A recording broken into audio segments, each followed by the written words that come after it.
Leur grande migration marque le début de la saison froide. Les oies des neiges, qu'on appelle communément les oies blanches, parcourent des milliers de kilomètres et séjournent chez nous pendant quelques semaines. Mais leur halte migratoire se déplace, si bien que des endroits qui n'en avaient jamais vu en accueillent désormais des centaines de milliers.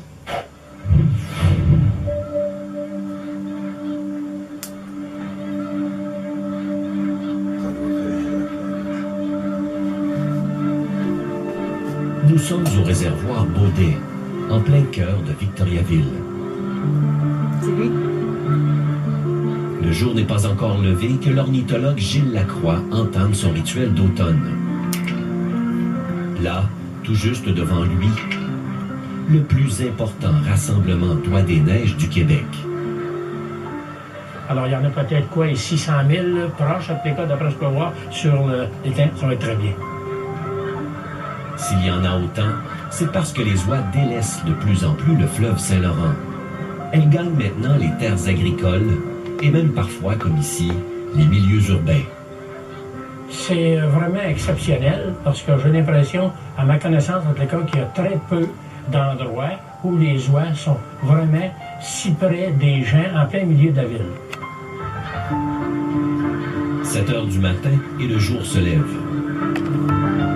Quelques oies s'agitent. Elles préparent leur départ. Elles ont passé la nuit sur ce plan d'eau car l'endroit est très sécuritaire. Pas de chasse et pas de prédateurs.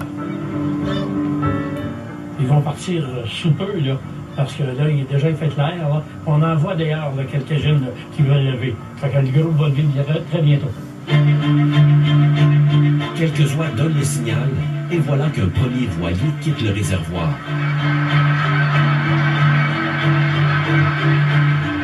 Ces départs déclenchent chaque fois une cascade d'envolée. Voilà, c'est ça, c'est parti. Quelques minutes suffisent pour que le plan d'eau se vide de ses oies. Cap maintenant sur les champs agricoles. Ça fait 10 ans que chaque automne, 150 000 oies font leur halte migratoire sur le réservoir Baudet. Une telle concentration fait le bonheur des ornithologues. Mais au début, les oies ont semé l'inquiétude parce que le réservoir Baudet est avant tout la source d'eau potable de Victoriaville. Des citoyens se sont demandé si autant d'oies menaçaient la qualité de leur eau. Ça, c'est la question qui nous est posée année après année. Depuis environ une dizaine d'années, on fait des tests à l'eau brute pour vérifier l'impact des oies et on arrive toujours à la même conclusion, il n'y en a pas d'impact. Le peu d'impact qu'il pourrait avoir, on ne peut pas le savoir si ça vient des oiseaux ou ça vient du lessitage des terres agricoles. Victoriaville est entourée de terres agricoles. Bien avant l'arrivée des oies, la ville avait prévu les équipements pour traiter les coliformes provenant des élevages aux alentours. D'ailleurs, l'eau de cette municipalité se classe parmi les meilleures de la province.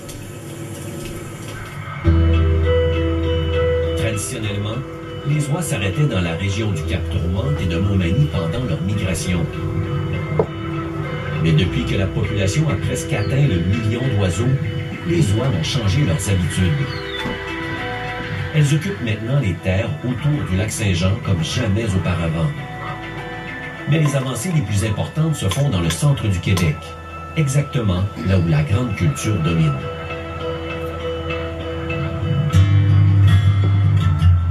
Milieu de journée, et les oies du réservoir Baudet sont occupées à se nourrir.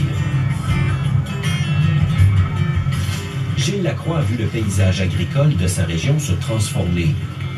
À plusieurs endroits, les cultures fourragères ont fait place au maïs. Les résidus de ces cultures sont beaucoup plus accessibles pour les oies que les racines des plantes sur les battures. C'est très abondant. Quand on regarde ici, vous prenez la batteuse, souvent, va laisser des épis complets, comme ça ici. Même les grains, regardez le nombre de grains qu'il y a au sol. Alors, pour eux autres, les oies des neiges, c'est vraiment là, du gâteau.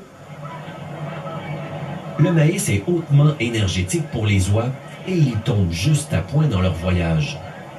Elles vont s'engaver pendant 3 semaines avant de poursuivre leur migration jusqu'à la côte est américaine. Alors, au lieu de manger pendant 11 heures par jour, des graines, des racines, il faut peut-être mieux manger du maïs 2-3 heures par jour. Le reste, ils peuvent se reposer sur les plans d'eau. En fin de journée, Gilles nous amène visiter le tout dernier né des dortoirs, l'étang Burbank à Danville. Nous sommes à 30 km au sud de Victoriaville. Ils sont à veille d'arriver, les oies? Normalement, là, vous voyez, le soleil n'est pas tout à fait encore à l'horizon. Alors, quand le soleil arrive à l'horizon, les oies commencent à entrer. L'étang fait moins d'1 km carré, mais il héberge chaque nuit 50 000 oies. Gilles pense qu'elles viennent toutes de Victoriaville, car là-bas, le plan d'eau est surpeuplé. 18 heures, et les voilà qui reviennent des champs. Quand vous regardez ça, là, et au moment où ils sont arrivés au-dessus, ils aperçoivent les autres en bas. Alors, automatiquement, ils vont arriver pour descendre. Alors, perdre de l'altitude, regardez-la casser comme des feuilles.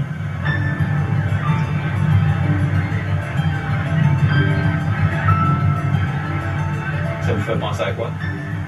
Bon, ça me fait penser, comme on dit, à des flocons de neige qui descendent, mais des gros flocons de neige.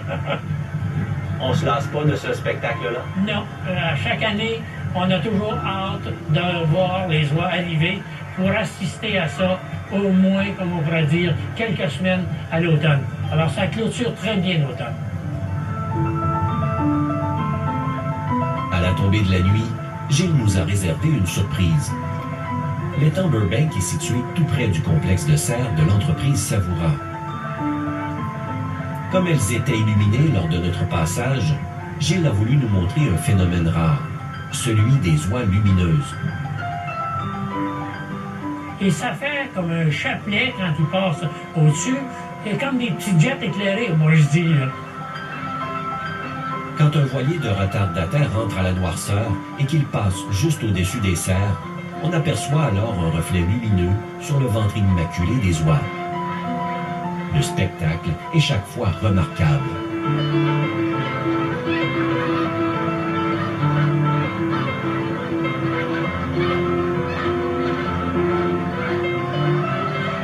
On dirait que la semaine verte, là, vous avez commandé tout ce que vous vouliez, vous l'avez eu. Parce que c'est vraiment exceptionnel. Normalement, on en voit peut-être quoi, 3 ou 4 envolés, mais pas à la chaîne comme vous avez eu ce soir ici. C'est exceptionnel. Vous vous sentez privilégié de voir ça? Ah oui. Ça, c'est en fait, comme on dit de l'expression, on dit la cerise sur le Sunday.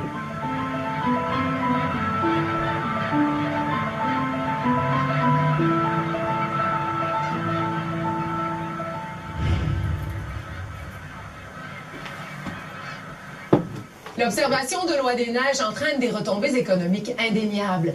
Mais la présence de ces oiseaux gourmands n'a rien pour ravir les producteurs agricoles.